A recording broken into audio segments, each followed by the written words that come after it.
Sampling, distribusi sampling dan uji hipotesis. Oleh Nurul Mardiah semester 5 PBA. Sampling adalah proses memilih sebagian elemen dari suatu populasi untuk dijadikan sumber data dalam penelitian. Populasi seringkali terlalu besar, sehingga peneliti tidak mungkin mengumpulkan data dari seluruh anggotanya atau census. Oleh sebab itu, teknik sampling digunakan agar peneliti bisa memperoleh informasi yang representatif, lebih cepat, dan lebih efisien. Tujuan sampling diantaranya untuk menghemat waktu dan biaya dalam pengumpulan data, mendapatkan informasi yang akurat tentang populasi melalui pengukuran pada sebagian anggota yang terpilih, meningkatkan efisiensi penelitian, terutama ketika populasi sangat besar atau sulit diakses, dan memungkinkan penggunaan teknik analisis tertentu, seperti uji statistik yang membutuhkan sampel.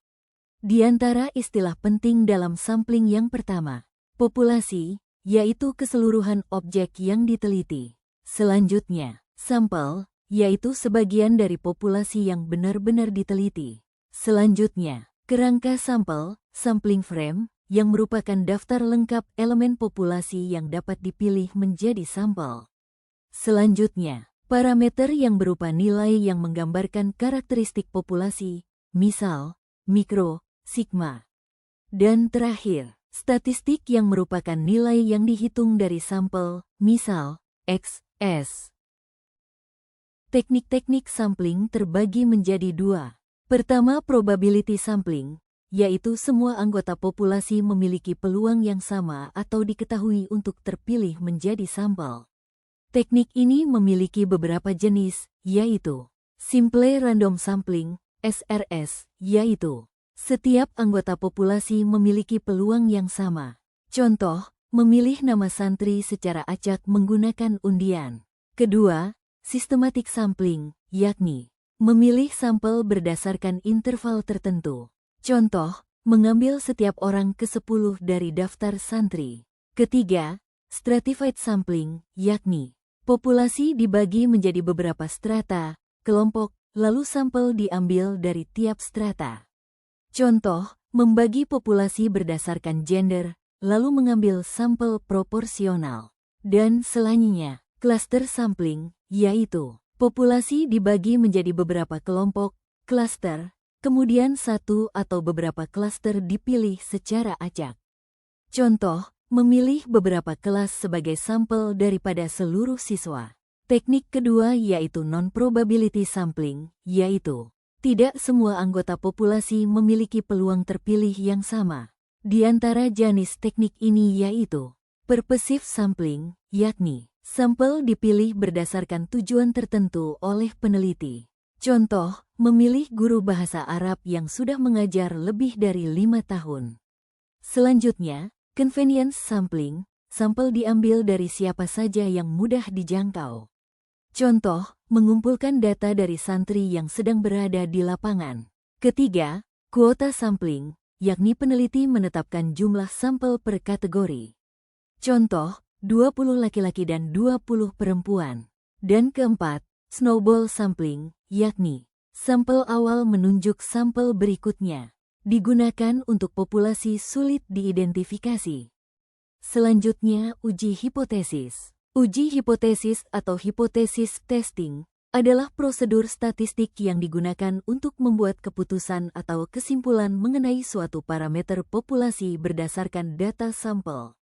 Tujuannya adalah menentukan apakah ada cukup bukti dari sampel untuk menerima atau menolak suatu pernyataan, hipotesis, tentang populasi. Dengan kata lain, uji hipotesis adalah jembatan untuk menggeneralisasikan informasi dari sampel ke populasi. Terdapat komponen utama dalam uji hipotesis. Pertama, hipotesis 0H, yang merupakan pernyataan awal yang diasumsikan benar. Biasanya menyatakan, tidak ada perbedaan, tidak ada pengaruh, atau nilai sama dengan suatu angka tertentu.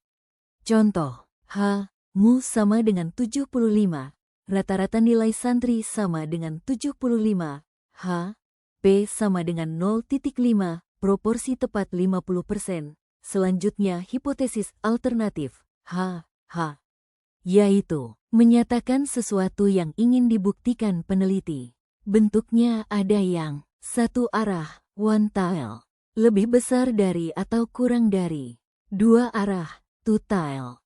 Contoh, H, mu 75, H, P lebih besar dari 0,5. Komponen selanjutnya tingkat signifikansi, alfa, yaitu peluang membuat kesalahan menolak H padahal H benar.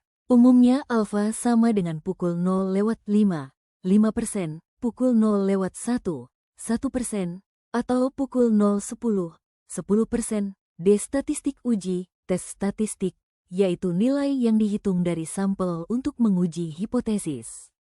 Bentuknya bergantung pada jenis uji, Z-test, T-test, DEL, E. Daerah kritis, nilai kritis, yaitu wilayah yang menyebabkan H ditolak, ditentukan berdasarkan distribusi statistik yang digunakan, Z, T, chi-square, F.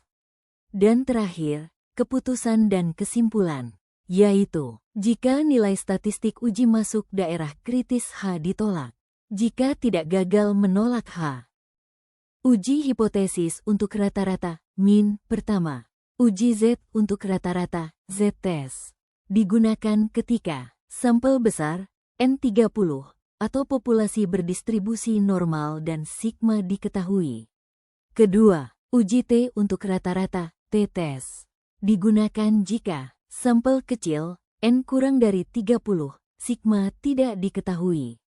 Jenis T-test. One sample T-test menguji rata-rata satu sampel. Independent T-test membandingkan dua grup. Dan paired T-test sebelum sesudah. Langkah-langkah melakukan uji hipotesis pertama. Menentukan H dan H. Contoh, H, mu sama dengan 75. H, mu lebih besar dari 75 kedua. Menentukan tingkat signifikansi, alfa, biasanya 5%. Le3. Mengumpulkan data sampel. Hitung, rata-rata, X, standar deviasi, S, dan ukuran sampel, N-nya keempat. Menentukan statistik uji. Gunakan Z atau T sesuai kondisi data. 5 kelima. Menentukan nilai kritis atau p-value. Jika T hitung lebih besar dari T tabel H ditolak. Atau gunakan p-value jika p-value kurang dari alfa H ditolak. Keenam, membuat keputusan, menolak atau gagal menolak H. Dan terakhir, memberikan kesimpulan penelitian dalam konteks nyata. Contoh, terdapat bukti kuat bahwa rata-rata nilai bahasa Arab santri lebih tinggi dari 75. Ikut contoh penerapan uji hipotesis. Contoh, uji T1 sampel. Rata-rata nilai bahasa Arab nasional sama dengan 75.